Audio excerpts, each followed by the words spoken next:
जय जवान. शेतकऱ्याचा आवाज कमी आहे म्हणून मोदी अन्याय करतो आपल्यावर, म्हणून जोरात आवाज वाढला पाहिजे. जय जवान. सर्वप्रथम कांदा उत्पादक, सोयाबीन उत्पादक, डाळिंब उत्पादक असा हा सगळा शेतकरी वर्ग या ठिकाणी राहुल गांधींचं स्वागत करायसाठी आणि त्यांना ऐकण्यासाठी आपण या ठिकाणी सगळेजण उपस्थित झाला, त्याबद्दल आपल्या सगळ्यांचं मनापासून सुरुवातीला मी धन्यवाद करतो. एक ही सामाजिक लढाई, राहुल गांधींची जी संघर्ष यात्रा आहे ही यात्राच एक सामाजिक लढाई आहे. लोकांनी लोकांसाठी करायचं राज्य, आम्ही सगळे भारतीय या व्यवस्थेला जिवंत ठेवण्यासाठी, तुम्हा आम्हाला सगळ्यांना न्याय देण्यासाठी मणिपूर ते मुंबई अशी ही संघर्ष यात्रा राहुल गांधीजींची आपल्या चांदवड इथं आली आणि या चांदवड इथे शेतकरी मेळावा व्हावा ही अपेक्षा त्या ठिकाणी त्यांनी व्यक्त केली. मला महाराष्ट्राच्या शेतकऱ्यांशी बोलायचं आहे आणि म्हणून या ठिकाणी एक संघर्ष योद्धा आपल्या चांदवड या ठिकाणी इथं आलेत. त्या राहुल गांधींचं आपण टाळ्या वाजवून जोरात स्वागत करावं अशी मी आग्रहाची विनंती करतो. त्याचप्रमाणे आपल्या महाराष्ट्राचे नव्हे तर देशाचे नेते, शेतकरी नेते आदरणीय शरद पवारजी, आदरणीय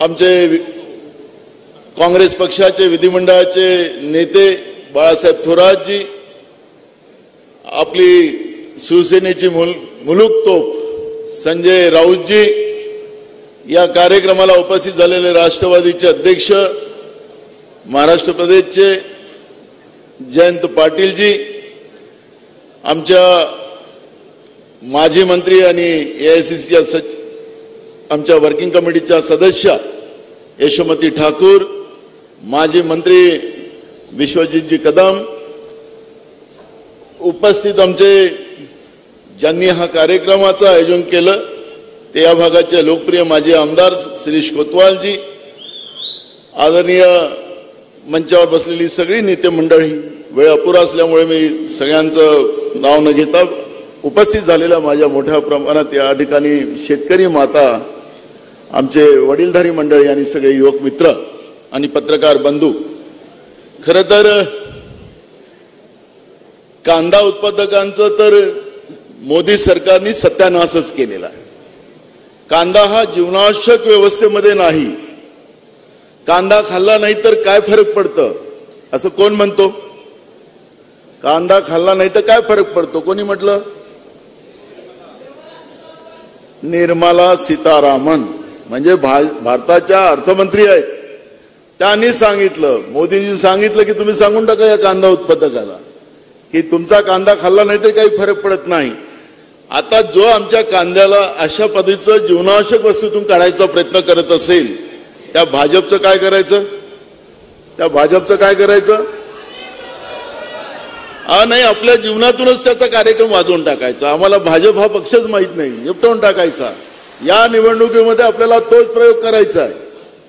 ही महाविकास आघाडी या ठिकाणी उपस्थित झाली आणि या महाविकास आघाडीचा उद्देश एकच आहे की जी भाजप जी शेतकरी विरोधी आहे आणि या शेतकरी विरोधी व्यवस्थेमध्ये त्यांनी जे काही नुसतं कांद्यातच नाही सगळ्या शेतकऱ्यांच्या विरोधात 3 काळ्या कायदे आणून ज्या पद्धतीनं शेतकऱ्यांनाच उद्ध्वस्त करायचा निर्णय केला आणि याच महाराष्ट्रामध्ये यवतमाळ या ठिकाणी येऊन 2014 मध्ये त्यावेळेचे गुजरातचे मुख्यमंत्री आणि आता देशाचे प्रधानमंत्री यांनी सांगितलं होतं की माझी पहिली सही, तुमच्या आशीर्वादाने देशाचा प्रधानमंत्री झालो तर माझी पहिली सही कर्जमाफीवर, शेतकऱ्यांच्या कर्जमाफीवर होईल असं सांगितलं होतं ना.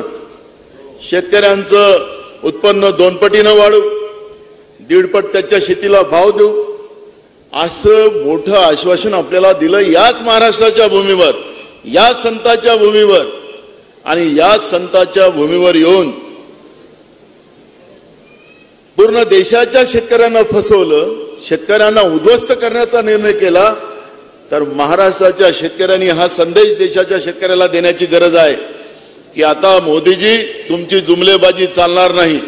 तुम्हाला उद्योगपत्यांचं कर्ज माफ करायचं असेल तर तुम्ही आपल्या काय केलं असेल तुम्ही पाप त्याचं भोगत बसा, पण शेतकऱ्यांच्या घामाचा पैसा, शेतकऱ्यांचं कर्ज माफ करायचं नाही. शेतकऱ्यांच्या घामाचा पैसा त्यांच्या मुठभर मित्रांचा कर्ज माफ करायसाठी केला जातो. ही भूमिका तुम्हा आम्हाला कोणालाही पटणारी नाही. मी या ठिकाणी जास्त नाही, कारण की राहुलजी ज्या काही शेतकऱ्यांसाठी धोरण आम्ही तयार करतोय त्याच्याबद्दलचं राहुलजी आपल्याला पूर्ण मार्गदर्शन करणार आहे.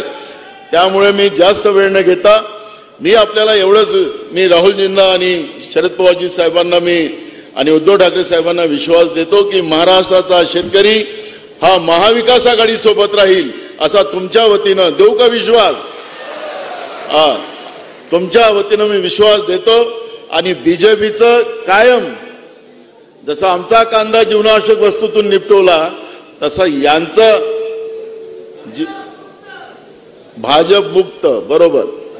तर आपल्याला त्या पद्धतीनं ते काय, आता तो आमचा खोक्याचा मुख्यमंत्री तो कसा करतो, करेक्ट असं करत होता ना परवा विधानसभेत, तसा यांचा करेक्ट करायचा आता आपल्याला, बरोबर आहे.